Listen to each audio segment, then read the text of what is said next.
Bonjour les amis internautes, comment allez-vous? Ça va, ça va? Ça va? Ça va. Est-ce que ça va? Ça va. J'ai pas entendu. Par contre tu pues vraiment hein. Bien, nouvelle vidéo les amis, ça faisait longtemps qu'on l'avait pas vu celui-ci hein. Je suis de retour avec une petite moustache.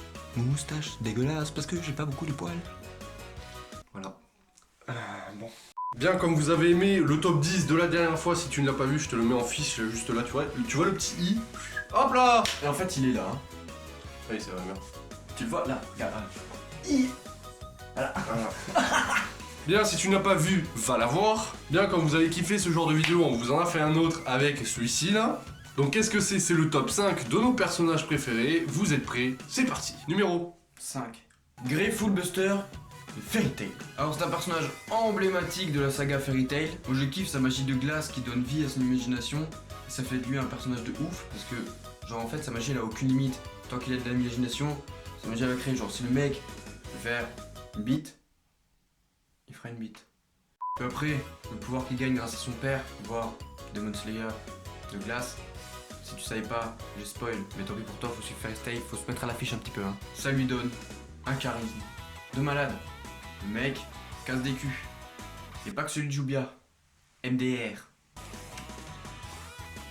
pour moi, Ken Kaneki de Tokyo Ghoul. Oh yeah.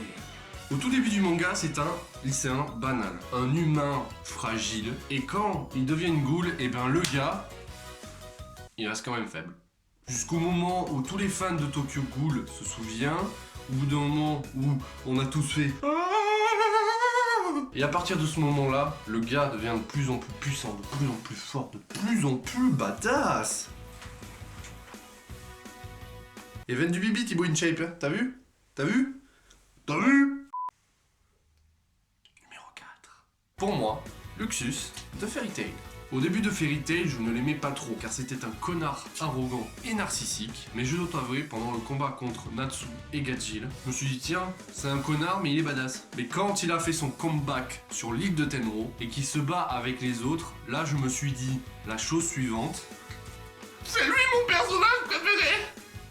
C'est une bibliothèque. Ferme ta gueule! Ok. Et l'arc des grands jeux magiques me l'a confirmé. Pour moi, c'est Roronoa Zoro de One Piece. Bon, on va pas en parler 100 ans de ce personnage. Tout le monde le connaît. Tout le monde sait qu'il a pas encore montré toute sa puissance. Et encore une fois, on sait tous qu'il est extrêmement fort, ce garçon. Extrêmement fort. Je n'ai qu'une chose à dire. Il me tarde l'arc Wano Kuni pour voir à quel point, pendant les 2 ans, il a carburé. Est-ce qu'il est allé à la mine? Est-ce qu'il a découpé les petites pastèques, tout ça, hein? La suite?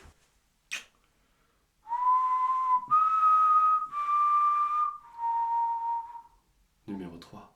Alors pour ce numéro 3, pour moi ce sera un duo. Et je veux bien entendu parler de Black Star et Tsubaki de Soul Eater. Lui il est con, elle est intelligente. Un peu comme nous quoi. C'est-à-dire? Bah moi je suis intelligent et toi t'es con. Oui, enfin moi sur mes Facebook j'écris pas ça va avec un S quoi. Les pouvoirs qu'ils ont tous les deux, je surkiffe. L'envie de Black Star de voir toujours gagner. Tsubaki qui le suit les yeux fermés. Et qui est un peu là comme une maman pour lui, tout ça. Enfin, je trouve ça ouf parce qu'en fait, Black Star c'est l'enfant, Tsubaki c'est la maman. Et ensemble, c'est une petite famille qui casse des culs, tu vois. C'est genre comme si moi je l'avais avec ma mère à la pétanque et qu'à la pétanque, elles vont tuer tout le monde. Oui, la pétanque. Pour moi ça sera Sanji de One Piece. Et oui, je fais partie des gars qui kiffent Sanji. Sauf que le gars là, bon, en ce moment dans les scans, il revient, c'est le comeback, mais il a un petit peu fait du caca. Il s'est un peu chié dessus. Pour moi, il a grave la classe. Et puis j'adore sa façon de combattre avec ses techniques, Diable Jambe, Skywalk, tout ça. Et puis aussi, si Sanji aurait une nationalité dans notre monde, eh bien il serait français. C'est pas moi qui l'ai dit, c'est Oda. Donc voilà. Et puis pour terminer, petite anecdote, à la base, Sanji ne devait pas s'appeler Sanji. Il devait s'appeler Naruto. Oui, parce que Naruto, ça veut dire spirale en japonais. Donc, t'as compris? Pour les sourcils? Exactement. Ok. Mais Naruto est sorti au même moment que l'arc du Baratier, donc Oda s'est dit, je vais ne pas l'appeler Naruto, hein, ça serait être sans personnalité, donc on va l'appeler Sanji. Numéro 2. Minato Sensei de Naruto. Même si son vrai nom de famille c'est Namikaze. Franchement, c'est pas le gars le plus classe de Naruto. Le mec il a inventé le Rasengan. Et non, je vais pas te faire le petit montage pour le faire apparaître dans un nom comme ceci. Il maîtrise le déplacement instantané que seul le second Hokage maîtrisait, et il le maîtrise même mieux que lui. Il maîtrise un art qui est propre au Uzumaki, c'est-à-dire l'art des sauts. Et puis je trouve que c'est le meilleur de tous les Hokage, le plus classe, le plus badass, même si le gars n'a pas fait long feu.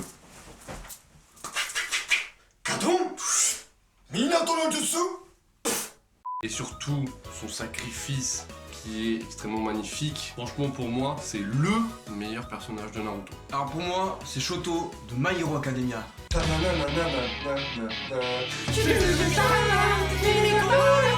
Alors j'en ai déjà parlé dans la vidéo Parlons de My Hero Academia, juste ici. Donc je vais pas m'attarder trop longtemps dessus, si t'es d'accord. Mais j'aime vraiment beaucoup ce personnage, avec sa magie de glace, de feu, en même temps il aime pas le feu parce qu'avec son père c'est compliqué, que c'est l'altère de son père et en même temps tu vois il se dit non je vais pas l'utiliser, mais après il y en a un qui l'oblige à l'utiliser, je te dis pas qui c'est parce qu'il faut que tu lises le manga, tout ça quoi. Donc je te laisse aller voir la vidéo sur My Hero Academia pour avoir plus de détails, voire conditions dans les magasins participants. Numéro 1. Pour moi c'est évidemment le best, the best, Itachi de Naruto, évidemment. J'en ai déjà parlé, mais comme c'est le best, s'en branle, on oublie, continue. D'ailleurs, si t'as pas vu la vidéo sur Naruto, vas-y, elle est pas mal. Emblématique, personnage de Naruto, membre et destructeur du clan Uchiwa. Il a subi la haine et le mépris des villageois de Konoha, mais aussi de son jeune frère, Sasuke. Hashtag la pucelle. Et tout ça protéger son village, bien aimé, chéri et aimé. Tu peux pas aller plus loin là. Si tu peux. Un peu moins long. J'agrandis la feuille. C'est bon, tu peux écrire. Alors pour moi, Itachi, c'est clairement un Hokage dans l'ombre. Le mec, il protège son village, dans l'ombre. Et comme c'est dans l'ombre, forcément qui dit ombre, dit nuit. Et qui dit nuit, dit sommeil. Mais comme il protège, il dort pas, donc il a des cernes. Tu savais pas ça, hein? J'ai trouvé tout seul. Et ouais. Oh! Il s'est sacrifié pour son village, il est allé jusqu'à sacrifier sa vie pour que son petit frère rentre en héros dans son village et en même temps lui donner un nouveau pouvoir. Et en plus, le mec il revit, il défonce tout le monde. Faut le faire quand même. Comme je l'ai dit dans la vidéo qu'on a faite sur Naruto, pour moi, on n'a pas vu le vrai potentiel de Itachi, on n'a jamais vu son vrai pouvoir. Mais en revanche, ce qu'on a vu, c'est son cul. Allez. Mais en revanche, ce qu'on a vu, c'est son intelligence.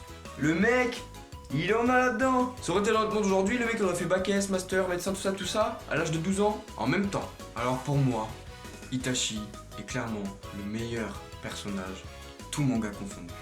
Petrificus totalus. Il me faisait chier à faire que parler là.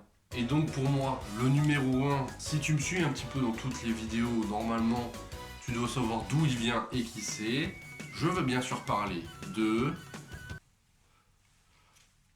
A few moments later. De Trunks du futur. Et oui, comme je te le dis souvent, je surkiffe DBZ.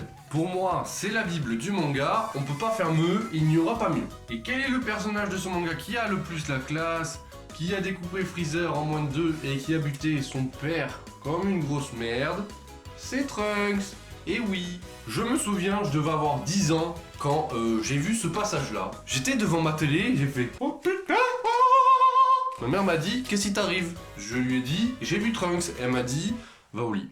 Et avant de savoir la vérité sur Trunks, avec mes potes, on s'était dit un truc de fou, genre c'était le frère de Vegeta qui avait survécu à l'explosion, qui était revenu, qui lui aussi savait se transformer en Super Saiyan, tout ça.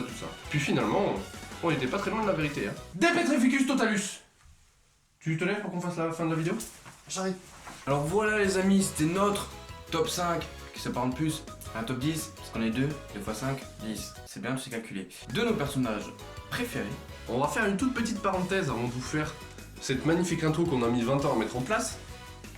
Parenthèse. Voilà, entre toi et moi, enfin plutôt entre toi et nous, on a envie de faire d'autres choses comme vidéo.